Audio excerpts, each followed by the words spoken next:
গত 10 বছরের আক্ষেপ কি আজকে গোছাবে, নাকি আমরা আজকে আরেকটা অ্যানফিল্ড ট্র্যাজেডি দেখব, আরেকটা রোমা ট্র্যাজেডি দেখব, নাকি আমরা বায়ার্ন মিউনিখের মতো আজকে আবার আমরা 8-2 গোলে হেরে যাব, নাকি গত সিজনে পিএসজির মতো আমরা পিএসজির বিপক্ষে যেভাবে হেরে গেছি এভাবে হেরে যাব। এই 10টা বছরে আমরা চ্যাম্পিয়ন্স লিগের ফাইনাল আমরা খেলতে পারি নাই।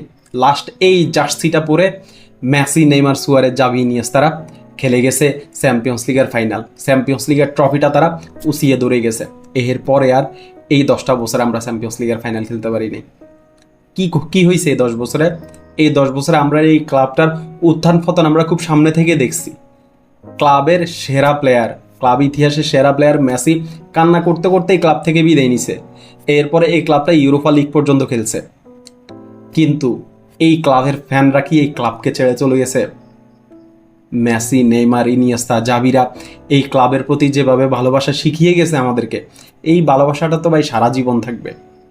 বার্সা 10 বছরে চ্যাম্পিয়ন্স লিগের ফাইনাল খেলতে পারে না, আরও 10 বছর অপেক্ষা করা লাগলেও আমরা বার্সা ফ্যানরা অপেক্ষা করব।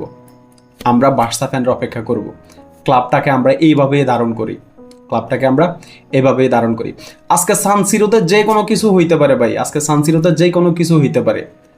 হয়তো এই সিজনে বার্সা যেভাবে বারবার কামব্যাকের গল্প লিখছে, এই ম্যাচে হয়তো আরেকটা কামব্যাকের গল্প লেখা হবে। আর না হলে অন্য কয়েকটা সিজনের মতো যেভাবে চ্যাম্পিয়ন্স লিগের অ্যাওয়ে ম্যাচে হতাশার রাত ছিল, এই ম্যাচে আমরা আরেকটা হতাশার রাতে সাক্ষী হব। যে কোনো কিছু আজকে সান সিরোতে হইতে পারে। আমাদের প্লেয়াররা রাফিনহা, লামিন ইয়ামাল, এরপরে হচ্ছে আমাদের Pedri, Gavi, de Jong, Pau Cubarsi, Inigo Martinez, Ronaldo Araujo, Szczesny, ভাই সবাই সবার ক্যারিয়ারের সেরা ম্যাচটা আজকে খেলতে হবে। যদি আজকে সান সিরোতে জিততে হয়, সবার ক্যারিয়ারের সেরা ম্যাচটাই খেলতে হবে আজকে। আজকের ম্যাচের উপরে ডিপেন্ড করতেছে যে লামিন ইয়ামাল বলেন বা ফেদ্রি বলেন বা রাফিনহা বলেন, তারা আসলে ব্যালন ডিওর পাবে কিনা। আজকে যদি বার্সা হেরে যায়, তাহলে এই প্লেয়ারগুলার ব্যালন ডিওরও হেরে যাবে। এরা ব্যালন ডিওরের কন্টেন্ডার হিসেবে থাকবে না ভাই। দেখেন আপনি, ওই যে পিএসজি যদি চ্যাম্পিয়ন্স লিগে চ্যাম্পিয়ন হয়ে যায়, আপনার ওসমান দেম্বেলে ব্যালন ডিওর নিয়ে চলে যাবে। ব্যালন ডিওরটা ফ্রান্সেই থেকে যাবে, ব্রাজিলেও যাবে না, স্পেনেও আসবে না। আজকে সবার ক্যারিয়ার সেরা ম্যাচটাই খেলতে হবে। এই ম্যাচ নিয়ে আসলে বেশি কিছু বলার নাই। আমাদের সবচেয়ে বড় দুশ্চিন্তার জায়গা যেটা, সেটা হচ্ছে আমাদের দুই ফুল ব্যাক কুন্দে এবং বালদে ইনজুরির কারণে দুইজনের একজনকে আমরা পাচ্ছি না। কি কি এই লেভেলের একটা মানে ফর্মে থেকে তারা ভাই ইনজুরির কারণে দল থেকে বাদ পড়ছে।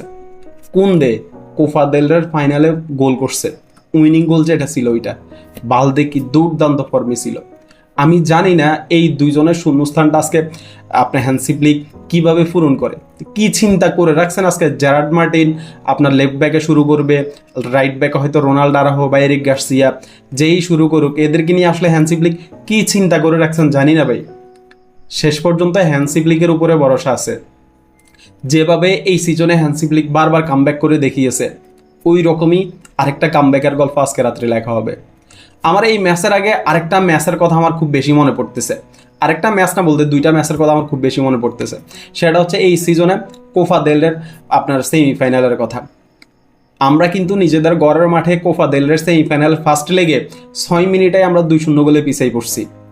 ওইখানে 40 মিনিটে গিয়ে আমরা 3-2 গোলের লিড নিছি, আমরা কামব্যাক করছি। শেষ পর্যন্ত ম্যাচটা 4-4 গোলে ড্র হয়। এরপরের লেগে গিয়ে আমরা অ্যাথলেটিকো মাদ্রিদের মাঠে ফেরান তোরেসের একমাত্র গোলে আমরা অ্যাথলেটিকো মাদ্রিদকে হারিয়েছি। আমরা কামব্যাক করছি, কোপা দেল রের ট্রফিটা জিতছি আমরা। আজকে ওই রকমই একটা কামব্যাক হবে, আজকে ওই রকমই একটা কামব্যাক হবে আমাদের। তোমরা গত 10টা বছর চ্যাম্পিয়ন্স লিগের ফাইনাল খেলতে পারো নি। এই ক্লাবের ফ্যানরা তোমাদেরকে যেভাবে ভালোবাসছে, তোমাদেরকে যেভাবে সাপোর্ট করছে, আজকে সেটার প্রতিদান দেওয়ার সময়। তোমাদের সবার ক্যারিয়ারের আজকে সেরা ম্যাচ খেলতে হবে।